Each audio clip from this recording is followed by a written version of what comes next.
անելու եւ այս որոշումն արդեն ուժի մեջ է մտնում, այսինքն բոլոր նրանք, ովքեր հետաքրքրված են կամ կարծում են, որ կարող են շահառու լինել, իրենք ինչ որ բան ունեն անելու։ Որոշումը բնականաբար հրապարակումից հետո ուժի մեջ կմտնեն։ Նրանք, ովքեր կենսաթոշակ նշանակելու կամ կենսաթոշակը վերահաշվարկելու համար կդիմեն որոշումն ուժի մեջ մտնելուց հետո, արդեն այս ընթացակարգերով նրանց կենսաթոշակները կվերահաշվարկի։ Օրինակ, ենթադրենք ինչ-որ մեկին կենսաթոշակ ենք նշանակել 24 թվականին։ Եվ բնականաբար որոշակի փաստաթղթերի, որոշակի տվյալների բացակայության պարագայում ինչ-որ ժամանակահատված, որ կարգավորվում է այս կառավարության որոշմամբ, չենք հաշվարկել։ Սովորաբար կային կենսաթոշակ կանոն, երբ որ կենսաթոշակ ենք նշանակում, նշանակելուց հետո 12 ամիս հետո կարող է դիմել եւ նշանակելուց հետո աշխատաժամանակահատվածի համար վերահաշվարկ կատարել։ Այնուհետև որ կենսաթոշականուն սահմանված կարգով դիմի կենսաթոշակը վերահաշվարկելու համար, կհաշվարկենք ոչ միայն նշանակելուց հետո աշխատած ժամանակահատվածը, այլ մինչև նշանակելը, ինչ որ ինքը ունեցել է այս կարգով չհաշվարկված, դրանք ևս կհաշվարկվեն կենսաթոշակառուի ստաժում։ Այսինքն դիմելու համար ինչ որ ժամկետներ չկան, կարող են դիմել, պարզապես եթե կարգի մեջ տեղավորվեն, սահմանված կարգով, այո, նրանք կարող են դիմել վերահաշվարկի համար, եւ այդ դեպքում կենսաթոշակը կվերահաշվարկի այս որոշման դրույթների հաշվարկով։ Վստահ եմ շատերին կհետաքրքրի, թե արդյոք իրենց աշխատանքի կազմակերպությունը այս ձեր նշված ցանկում կա թե չէ, այս ցանկը ինչ որտեղ բաց է լինելու։ Մեկակեջում արդեն իսկ տեղադրված է այս ցանկը եւ քաղաքացիները ում հետաքրքրում է այս տեղեկատվությունը ցանկը,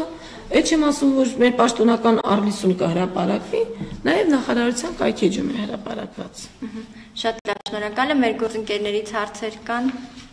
Ես էլի ինչ-որ բան ներկայացնեմ, եթե հա, եւս հետո ես ճիշտ ասած դրույթներն էի բերել, եւս երկու հարցի կուզեի անդրադառնալ, որ էլի կհեշտացնի մեր նշանակման գործընթացները։ Ինձ կհասկանան բոլոր մեր այն շահառուները, ում ասել ենք, այս գրքույկը քոնը չի, դա նոտարական կարգով հաստատի, որ սա քեզ է պատկանում։ Ինչու՞, որովհետեւ իր անունը ենթադրենք Արա է, բայց գրքույկում գրած է Արայիկ։ Իր անունը Սվետա է, բայց գրքույկում գրված է Սվետլաննա։ Հայր անունը Հովանես է, բայց գրքույկում գրված է Օհանես։ Այսինքն, այսպես տարադարձություններ կան, տարբերություններ կան, որ անձի անձնագրային տվյալները չեն համապատասխանում։ Մենք եւս այստեղ վարչարարություն ենք արել, հեշտացրել ենք գործը, որ սահմանել ենք այն կանոնները, որի դեպքում այսպես արտաքին փոփոխությունների պարագայում այդ իկը կլինի կամ ինչ որ մի տարադարձության Հովանես, Օհանես, չգիտեմ,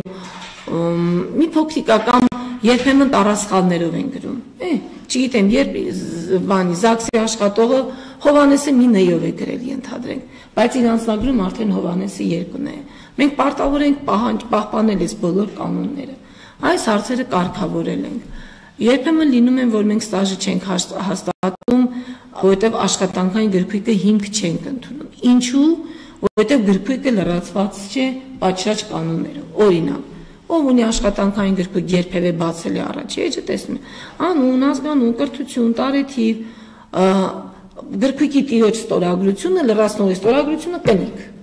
Հիմա պատկերացրեք, այս առաջ էջը բացում ենք, իմ ստորագրությունը չկա։ Արդեն այս գրքույկը համարվում է սահմանված պատշաճ կարգով չլրացված։ Հետևաբար այդ գրքույկում արկա տեղեկատվությունը արդեն իսկ կիրառելի չէ։ Էլի ընկանք ստաժ հաստատելու այդ ծանր process-ի մեջ։ Կամ ասենք առաջի էջում կնիքը ընթեռնելի չի։ Իմի լավ չի թրջել այդ խփելուց առաջ ու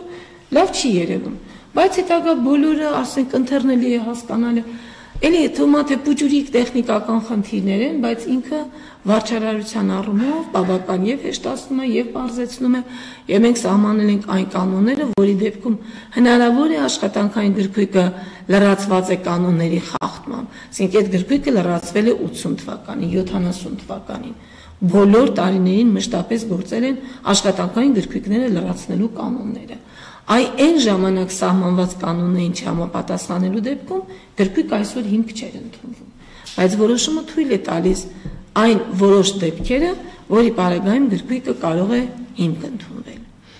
Եվս մեկ փոփոխության կուզեի անդրադառնալ, խոսքը զինվորական կենսաթոշակներն են։ Զինվորական կենսաթոշակների պարագայում Հայաստանի Հանրապետությունը անդամակցում է ԱՊՀ երկրների շրջանակներում կնքված համապատասխան պայմանագրերին։ Իրերի բերումով առանձին պետություններ, մասնավորապես Ռուսաստանը եւ Ուկրաինան, դուրս են եկել այդ պայմանագրերից։ Ինչ է սա նշանակում։ Այս հետևանքները եւս պետք է կարգավորել։ Նախկինում միջև իրենց այդ պայմանագրերից դուրս գալու ժամանակահատվածը գործում էր այն ընդհանուր կանոնը, որ ենթադրենք մեր զինծառայողը գնա եւ բնակվի Ռուսաստանում, ապա Ռուսաստանը վճարելու էր նաեւ Հայաստանի Հանրապետության եւ ԽՍՀՄ ժամանակահատվածի զինվորական ծառայության համար։ Նույն կերպ, եթե ինչ-որ մեկ Ռուսաստանից գնում է, քաղաքացիություն չեմ ասում։ Զինծառայողը, եթե Ռուսաստանից գար բնակվել Հայաստանի Հանրապետությունում, նաեւ Հայաստանում շատ են լինում համակարգային փոփոխություններ, այստեղից այնտեղից այստեղ,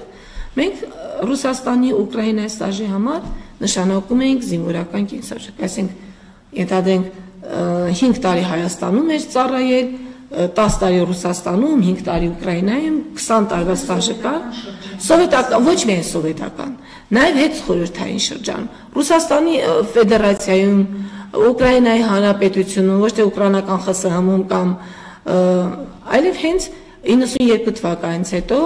հետսովետական պետություններում։ Հիմա, քանի որ նրանք դուրս են եկել պայմանագրից, մենք այլևս որևէ պարտավորվածություն չունենք այդ պետությունների տարածքում ծառայած զինվորական ծառայության ստաժի համար Հայաստանի Հանրապետությունում կենսաթոշակ նշանակել։ Պետություններից դուրս գալուց հետո այսօր մենք կենսաթոշակ նշում, այդ նույն կերպ մեկ Ռուսաստանից տեղափոխվի Հայաստան բնակության եւ բերի ռուսական, չգիտեմ, զորքերում, ոստիկանությունում, ազգային անվտանգությունում ծառայած ժամանակահատվածի վերաբերյալ տեղեկատվություն, մենք այլևս այդ ստաժի համար կենսաթոշակ չենք նշանակելու։ Սա ոչ թե մեր որոշումն է, որ չենք ուզում, չենք նշանակում, այլ որովհետև այդ պետությունները դուրս են եկել համապատասխան միջազգային պայմանագրերից, հետևաբար մենք որևէ հիմք չունենք, այլևս նույն ձևով կարող է ինչ-որ մեկը Ֆրանսիայից գալ Հայաստան եւ Ֆրանսիայի ոստիկանությունում ենթադրենք ծառայած լինել։ Մենք չենք բերելու Ֆրանսիայի ոստիկանական ծառայության ստաժի համար Հայաստանում կենսաթոշակ նշանակենք։ Սովորաբար միջպետական համաձայնագրերով են կարգավորվում նման հարաբերությունները եւ պետությունները պայմանավորվում են։ Ես քո տարածքի ստաժի համար կվճարեմ դու իմ պետության եւ այն կամ այդպես միջազգային պայմանագրով կարգավորվող են։ Քանի որ Ռուսաստանը եւ Ուկրաինան դուրս են եկել զինծառայության բնագավառում կնքված միջազգային պայմանագրից, մենք այլևս այդ պետությունների տարածքում ձեռք բերած ստաժի համար կենսաթոշակ չենք նշանակելու զինվորական։ Հաշվի չենք առնելու նաեւ աշխատանքային ստաժում զինվորական ծառայության ստաժը, բայց ԽՍՀՄ տարածքում ձեռք բերված ստաժը, զինծառայության ստաժը հաշվի կառնվի, որովհետև դա արդեն մենք մեր օրենսդրությամբ ենք սահմանել, որ ԽՍՀՄ տարածքում ձեռք բերված զինծառայության ստաժը, նաև աշխատանքային ստաժը մենք հաշվի ենք առնում համապատասխանաբար զինվորական կենսաթոշակ նշանակելիս կամ աշխատանքային կենսաթոշակ նշանակելիս։ Շատ լավ, դուք հարցնեք, խնդրում։ Մինչև ասենք 3 թե 4 թվականին աշխատանքային նյութերի եւ ինֆորմացիան թվայնացվեց, չէ՞։ Ուզում եմ ասել, եթե այդ բազան չկա, եթե պրիմիտիվ բան, քաղաքացին կորցրել է պարզապես այդ թղթային գրքույկը, դա ինչ-որտեղ չկա։ Ու չկա։ Այդ ինֆորմացիան չկա։ Տեսեք, հա, ինչու՞մն է խնդիրը։ 2004 թվականին Հայաստանի Հանրապետությունում ներդրվել է անձնավորված հաշվառման համակարգ։ Եվ այդ համակարգը վարել է, ներկայումս գտնվում է Աշխատանքի և սոցիալական հարցերի նախարարության միասնական սոցիալական ծառայությունում։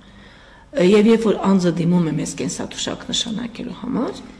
2004-ից մինչև 2012 թվականը ներառյալ մենք մեր բազաներից ենք վերցնում տեղեկատվությունը, այսինքն այնտեղ շատ հստակ գրած է անուն, ազգանուն, ամիսը, տարին, ինչքան է, որ գործատուն, անձնավորված մենք տեղեկատվություն ունենք։ Եվ 2012 թվականից հետո, այսինքն սկսած 13 թվականից անձնավորված հաշվառումը վարում է հարկային մարմինը։ Այս ինֆորմացիան կա։ Ձեր ասած օրինակն այն դեպքին է, որ անձը չունի գրքույկ, շատ լավ չունի գրքույկ, եթե 2004 թվականին եւ դրանից հետո է, մենք իր տվյալներով որոնում ենք եւ եթե մեր բազաներում գտնում ենք համապատասխան տեղեկատվություն, այո, այդ ստաժը մենք հաստատում ենք։ Թվայնացնե չի էլի։ Չգիտեմ։ Ոչինչ որ շպրտել է, եթե իր տվյալները թվայնացրել են, ուրեմն այդ տեղեկատվությունը կա եւ իր ստաժը կհաշվեն։ Բայց եթե հանկարծ չկա այդ տվյալները, լավ բան չի արել որ շպրտել է իր աշխատանքային գրքույկը։ Շատ լավ